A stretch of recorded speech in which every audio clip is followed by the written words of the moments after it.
بسم اللہ الرحمن الرحیم۔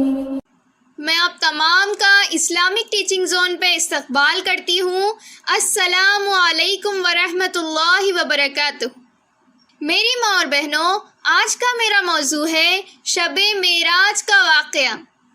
اللہ تعالیٰ نبی صلی اللہ علیہ وسلم کو اس دنیا میں جتنے انبیاء کرام بھیجے گئے، جتنے انسان بھیجے گئے، ان تمام کے تمام انسانوں سے سب سے افضل اٹھا کر ایک اتنا بہترین تحفہ دیتا ہے، اتنا بہترین تحفہ دیتا ہے جو اللہ کے نبی صلی اللہ علیہ وسلم کے علاوہ کسی کو نہیں دیا جاتا۔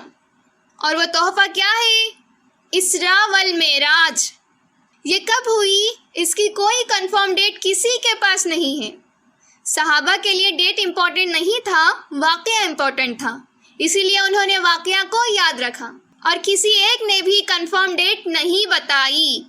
اور آج ہم نے کیا کیا؟ تاریخ کو پکڑ لیا اور واقعے کو ہم بھول گئے۔ تو کب ہوئی اس کی کوئی کنفرم دلیل نہیں ہے۔ الگ الگ صحابہ نے الگ الگ تاریخیں بتائی ہیں۔ جو یہ سفر ہے رسول اللہ صلی اللہ علیہ وسلم کا، جو معراج ہم کہتے ہیں، یہ سفر دراصل 2 حصوں میں ہوا۔ سفر کا پہلا حصہ جو مسجد حرام سے لے کر مسجد اقصیٰ تک ہوا۔ اللہ تعالیٰ قرآن مجید میں فرماتے ہیں، سورہ بنی اسرائیل سورہ نمبر 17 کی آیت نمبر 1 میں فرماتے ہیں، سبحان الذی اسریٰ بعبدہ لیلا من المسجد الحرام الی المسجد الاقصیٰ۔ پاک ہے وہ ذات جس نے اپنے بندے کو رات کے کچھ حصے میں مسجد حرام سے مسجد اقصیٰ تک لے گئے، یعنی مکہ سے مسجد اقصیٰ گئے۔ تو یہ پہلا حصہ ہے۔ اور سفر کا دوسرا حصہ وہ ہے مسجد اقصیٰ سے لے کر آسمانی سفر۔ اس کو عربی میں کہتے ہیں معراج۔ اگر دونوں سفر کو ملا لے تو اس پورے سفر کو کہتے ہیں الاسراء والمعراج۔ مطلب وہ سفر جو مسجد حرام سے اقصیٰ ہوا، اسراء، اور جو سفر مسجد اقصیٰ سے آسمانی ہوا، وہ معراج۔ یہ مکمل سفر ایک ہی رات کے کچھ حصے میں ہوا، یاد رکھیں۔ اللہ کے نبی صلی اللہ علیہ وسلم سوتے ہیں کچھ رات کے حصے میں، اچانک جب نیند لگ جاتی ہے، اچانک ایک فرشتہ آتا ہے اور ساتھ میں جبریل امین آتے ہیں، تو آپ صلی اللہ علیہ وسلم کو حتیم کے پاس لایا جاتا ہے۔ تو حتیم کسے کہتے ہیں؟ کعبے کے سامنے جو چھوٹی سی دیوار بنی ہوئی ہوتی ہے، وہ کعبے کا ہی حصہ ہے، یعنی حتیم میں نماز پڑھنا کعبے کے اندر نماز پڑھنے کے برابر ہے۔ تو اللہ کے نبی صلی اللہ علیہ وسلم حتیم میں جب وہاں ٹھہرتے ہیں تو اس وقت ایک فرشتہ آتا ہے، اور وہ فرشتہ اللہ کے نبی صلی اللہ علیہ وسلم کا سینہ چاک کر دیتا ہے، کھولتا ہے پورے سینے کو کھولتا ہے، دل کو نکالا جاتا ہے نبی صلی اللہ علیہ وسلم کے، اور پھر ایک تشت لایا جاتا ہے۔ اس تشت کے بارے میں اللہ کے نبی صلی اللہ علیہ وسلم خود فرماتے ہیں کہ اس کے اندر ایمان اور حکمت تھی۔ اسے اللہ کے نبی کے دل میں ڈالا گیا، اور پھر جو کاٹا گیا پورا فکس کر دیا گیا، اور اللہ کے نبی صلی اللہ علیہ وسلم کا 2 مرتبہ سینے کو چاک کر دیا گیا، ایک تو معراج کے ٹائم پر، اور ایک جب نبی دائی حلیمہ کے پاس تھے۔ پھر اللہ کے نبی صلی اللہ علیہ وسلم کو کہا جاتا ہے کہ آپ کو اللہ تعالیٰ نے بلایا ہے۔ پھر سفر شروع ہوتا ہے مکے سے۔ تو ہوتا کیا ہے؟ مکہ سے مسجد اقصیٰ تک لے کر جانے جبرائیل علیہ السلام ایک جانور ساتھ میں لاتے ہیں، اور اس جانور کا نام براق تھا۔ برق، بجلی، پاور، کرنٹ، یعنی اس کی سپیڈ بہت زیادہ تھی۔ یہ بجلی کچھ بھی نہیں تھی، اس سے ہزاروں گنا زیادہ سپیڈ تھی۔ براق، یہ جانور کیسا تھا؟ یہ گدھے سے تھوڑا بڑا اور خچر سے تھوڑا چھوٹا تھا، سفید رنگ کا تھا۔ اللہ کے نبی کہتے ہیں کہ اس کی رفتار اتنی زیادہ تھی کہ جہاں تک ہماری نظریں جاتی وہاں اس کا قدم پڑتا، اتنی تیز رفتار سے وہ جاتا۔ پھر نبی صلی اللہ علیہ وسلم مسجد اقصیٰ پہنچے، تو وہاں پر نبی صلی اللہ علیہ وسلم نے 2 نفل نماز ادا کی۔ پھر یہ جو ہوا مکے سے مسجد اقصیٰ تک، یہ پورا سفر اسراء ہے۔ اب یہاں سے شروع ہوتا ہے معراج کا سفر۔ اب جبریل علیہ السلام کے ساتھ آپ صلی اللہ علیہ وسلم پہلے آسمان کی طرف روانہ ہوئے۔ جیسے ہی پہلے آسمان پر جاتے ہیں، دروازہ کھٹکھٹاتے ہیں، نوک کرتے ہیں. بات پتہ چلی کہ آسمانوں پر دروازے ہیں.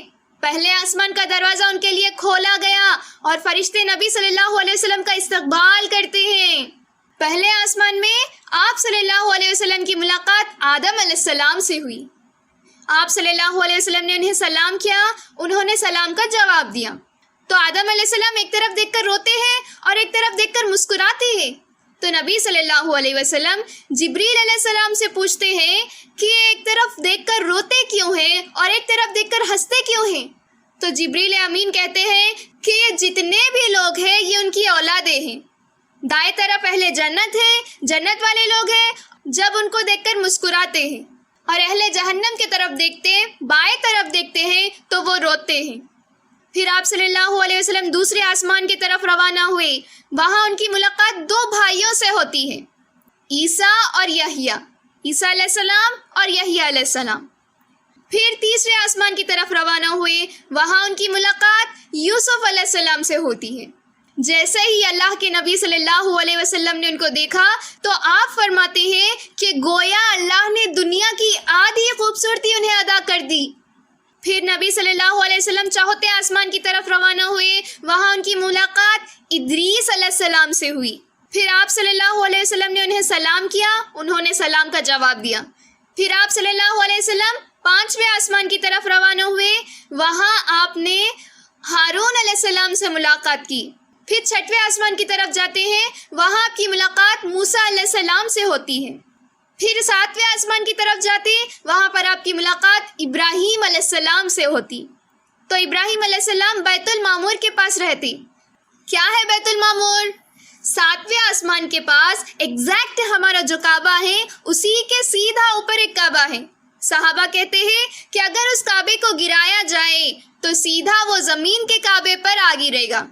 تو اتنا ایگزیکٹ ساتویں آسمان پر ایک کعبہ ہے جہاں پر فرشتے طواف کرتے ہیں، اللہ کی عبادت کرتے ہیں. تو اس کا نام ہے بیت المعمور. ابراہیم علیہ السلام نے وہاں جو بیت المعمور کی دیوار تھی وہاں ٹیک لگا کر بیٹھے ہوئے تھے. تو میری ماں اور بہنوں اب غور کیجئے، اللہ سبحانہ و تعالیٰ نے ابراہیم علیہ السلام کو وہاں کے لیے کیوں چنا ہوگا؟ کہ جو بندہ دنیا میں اللہ کے لیے گھر بنائے، اللہ بڑی قدردانی کرنے والا ہے. دنیا میں جس بندے نے اللہ کا گھر بنایا، اللہ نے آسمانوں کے پاس اس کو رکھا. ابراہیم علیہ السلام کہتے ہیں کہ اے نبی صلی اللہ علیہ وسلم، آپ اپنی امت کو میرا سلام کہیے. صحیح حدیث ہے یہ، ابو الانبیاء، نبیوں کا باپ کہا جاتا ہے. تو وہ کہتے ہیں کہ آپ اپنی امت کو میرا سلام کہیے، اور انہوں نے کہا کہ جنت کی جو زمین ہے وہ پوری چٹیل ہے. ان کو کہو جا کے وہاں پر درخت لگانا ہے، گارڈننگ کرنا ہے. تو وہاں کے درخت ہے سبحان اللہ، الحمدللہ، اللہ اکبر، لا الہ الا اللہ، لا حول ولا قوت الا باللہ. دنیا میں جو کوئی بھی سبحان اللہ کہے گا جنت میں اس کے لیے ایک درخت لگا دیا جائے گا. الحمدللہ، جنت میں اس کا ایک درخت لگا دیا جائے گا. اللہ اکبر، جنت کے درخت، جسٹ امیجن.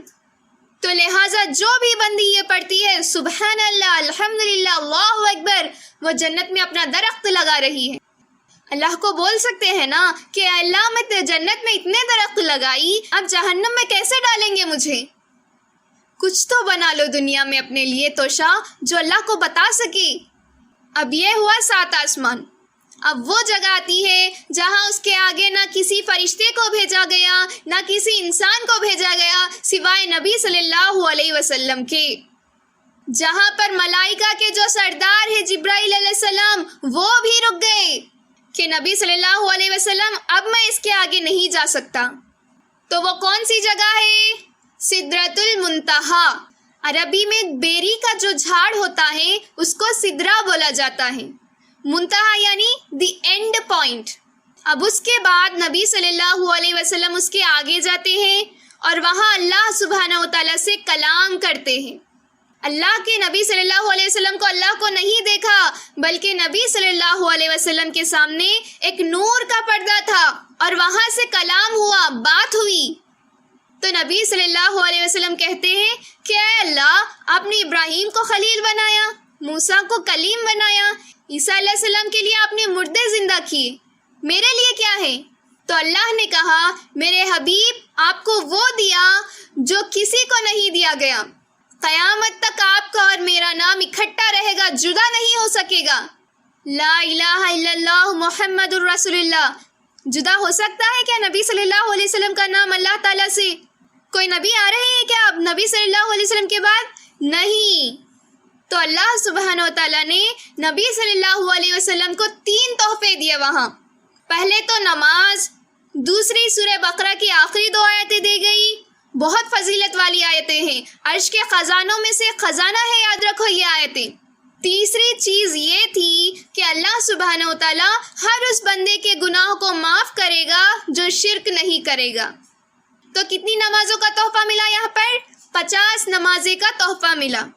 تو جب نبی صلی اللہ علیہ وسلم اللہ کے پاس سے موسیٰ علیہ السلام کے پاس آتے ہیں تو موسیٰ علیہ السلام کہتے ہیں کہ تحفہ کیا ملا؟ تو وہ کہتے ہیں 50 نمازیں ملی. تو موسیٰ علیہ السلام کہتے ہیں کہ اللہ کے نبی رک جاؤ، میری امت پر تو 3 نمازیں فرض تھی، وہ نہیں ادا کر سکی، آپ کی امت یہ کیسے ادا کر سکے گی؟ جاؤ اللہ کے پاس کم کرا کے لاؤ. تو جاتے ہیں، کم کرا کے لاتے ہیں. بعض روایتوں میں آتا ہے کہ 5 کم کرا کے لاتے ہیں، بعض میں آتا ہے کہ 10 کم کرا کے لاتے ہیں. تو اللہ کے نبی بار بار جاتے ہیں، آتے جاتے رہتے ہیں. اب کہتے ہیں کہ 5 نمازیں ہوئی. موسیٰ علیہ السلام کہتے ہیں کہ نہیں، آپ کی امت یہ بھی نہیں پڑھ سکے گی. تو نبی صلی اللہ علیہ وسلم کہتے ہیں کہ نہیں، مجھے اب حیا آتی ہے اللہ کے پاس جانے میں. تو اوپر سے آواز آتی ہے کہ اے نبی صلی اللہ علیہ وسلم، اگر آپ کی امت 5 نمازیں ادا کریں گی تو 50 نمازوں کا اجر ملے گا. تو یہ سارے تحفے لے کر اللہ کے نبی واپس آتے ہیں. مسجد اقصیٰ. تو جیسے ہی وہاں دیکھتے ہیں 1,24,000 انبیاء وہاں موجود تھے. پھر اللہ کے نبی صلی اللہ علیہ وسلم تمام کے تمام انبیاء کے امام بن کر نماز ادا کرتے ہیں. پھر اللہ کے نبی صلی اللہ علیہ وسلم وہاں سے مکہ آتے ہیں اور وہ راستے میں ایک قافلہ دیکھا جن کا اونٹ ان سے بھاگ گیا تھا. اور آپ صلی اللہ علیہ وسلم جیسے ہی واپس مکہ پہنچتے ہیں تو مکہ والے سو رہے تھے. تو آپ یہ سارا صرف رات کے کچھ حصے میں کر رہے تھے. تو ابو جہل وہاں سے گزرتا، وہ دیکھتے کہ محمد صلی اللہ علیہ وسلم کچھ پریشان ہیں، اور نبی صلی اللہ علیہ وسلم واقعی اس وقت پریشان تھے کہ میں کیسے سمجھاؤں میری امت کو، کیونکہ رات کے کچھ حصے میں ہوا یہ پورا. تو ابو جہل کو تو موقع چاہیے تھا نبی صلی اللہ علیہ وسلم کے پریشان ہونے کا کہ کیا بات ہے، کچھ نئی بات ہوئی کیا آج؟ کون پوچھ رہی ہے؟ امت کا فرعون بولے نبی صلی اللہ علیہ وسلم ابو جہل کو. تو نبی صلی اللہ علیہ وسلم کہتے ہیں کہ ہاں بول کر یہ پورا واقعہ سناتے ہیں. تو ابو جہل کہتے ہیں کہ آپ یہ بات پورے مکہ والوں کے سامنے کہو گے کیا؟ تو کہتے ہیں ہاں. تو پورے لوگوں کو بول بول کر جمع کرتا تو نبی صلی اللہ علیہ وسلم یہ پورا واقعہ سناتے ہیں. لوگ پریشان ہو جاتے ہیں کہ یہ کیسا ہو سکتا ہے. تو لوگ نبی صلی اللہ علیہ وسلم کو طرح طرح کی سوال کرتے مسجد اقصیٰ کے بارے میں، تو نبی صلی اللہ علیہ وسلم جواب دیتے جاتے. تو پورے مکہ والے یہ کہتے ہیں کہ جو تو نے باتیں کی ہیں وہ پوری صحیح ہے، لیکن ہم تجھے نہیں مانتے. ابو جہل کو تو مست موقع مل گیا نا. جاتے کس کے پاس؟ ابو بکر صدیق رضی اللہ تعالیٰ عنہ کے پاس. جا کر کہتا ہے کہ ابو بکر اگر میں کہوں کہ ایک شخص رات کے کچھ حصے میں مکے سے سیدھا مسجد اقصیٰ چلے گیا اور جا کر واپس بھی آ گیا تو کیا تم مانو گے؟ تو ابو بکر کہتے ہیں کہ کس نے کہا یہ بات؟ تو ابو جہل کہتا ہے کہ تمہارا وہ دوست محمد کہتا ہے یہ بات. تو پھر ابو بکر صدیق رضی اللہ تعالیٰ عنہ کہتے ہیں کہ اگر محمد صلی اللہ علیہ وسلم یہ بات کہتے ہیں تو سچ ہے یہ بات. بس کیسے ہوا، کیا ہوا، یہ ان سے کوئی مطلب نہیں ہے. نبی صلی اللہ علیہ وسلم نے کہا تو بس کہہ دیا. تو اللہ سبحانہ و تعالیٰ اس امت کے صادق ان کو بنا دیتے ہیں. ابو بکر صدیق کا ان کو لقب دیا جاتا ہے. کتنا پختہ یقین تھا نا ان کا نبی صلی اللہ علیہ وسلم پر. تو یہ تھا سفر الاسراء والمعراج کا، 7 آسمانوں کا سفر، جنت جہنم کا سفر. آخر میں اللہ تعالیٰ سے دعا ہے کہ اللہ تعالیٰ ہم سب کو کہنے اور سننے سے زیادہ ان باتوں پر عمل کرنے کی توفیق عطا فرمائے. آمین.